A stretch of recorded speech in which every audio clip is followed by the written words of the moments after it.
Rearranging things for L'Hopital's rule. Sometimes we can rearrange a limit so that it is in a form appropriate for using L'Hopital's rule. L'Hopital's rule only works when you have something in the numerator, something in the denominator, they're both going to 0, or they're both going to plus or minus infinity. But you might have something that looks like two things multiplied together. One's going to 0, one's going to infinity.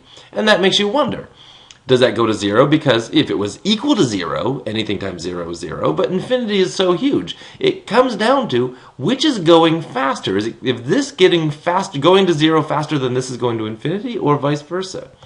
Or you could have 0 going to the infinite power. I mean, 0 times itself any number of times is 0, but raising something to an infinite exponent makes it pretty big. Again, which one is going there faster? Or vice versa, you could have something very, very large going to the 0th power.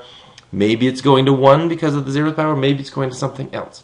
For example, let's say we have x times the natural log of x as x approaches 0. Well, clearly, as x approaches 0, x goes to 0, and the natural log of x goes to 0. That's because the graph of the natural log comes up like this.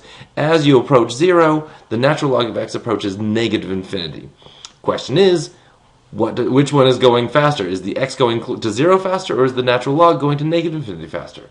Well, we can rearrange this into something over something. We leave the natural log up top, and we turn the x into a 1 over x in the denominator. Remember, just in the earlier problem, dividing by 1 over x is the same thing as multiplying by x over 1, takes us back to there. Now here we have something where the top is going to negative infinity, and the bottom is going to positive infinity.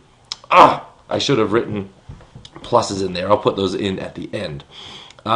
So now we can use L'Hopital's rule. L'Hopital's rule says we take the derivative of the top and the bottom. The derivative of natural log of x is 1 over x.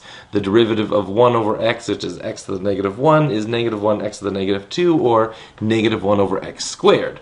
Dividing by that is the same thing as multiplying by negative x squared over 1. 1x cancels out. We have the limit as x approaches 0 of just negative x, and that is 0. So the answer is the 0 is going faster. I forgot to put in, I should be doing just limits from the right in all of these cases, because when I say x is going to 0, it's undefined. You can't plug, normally when you say x is going to 0, it means you could be a little bit to the left of 0 or a little bit to the right of 0. But the natural log is not defined for anything to the left of 0, so I have to specify that. I have to say we're taking the limit from the right.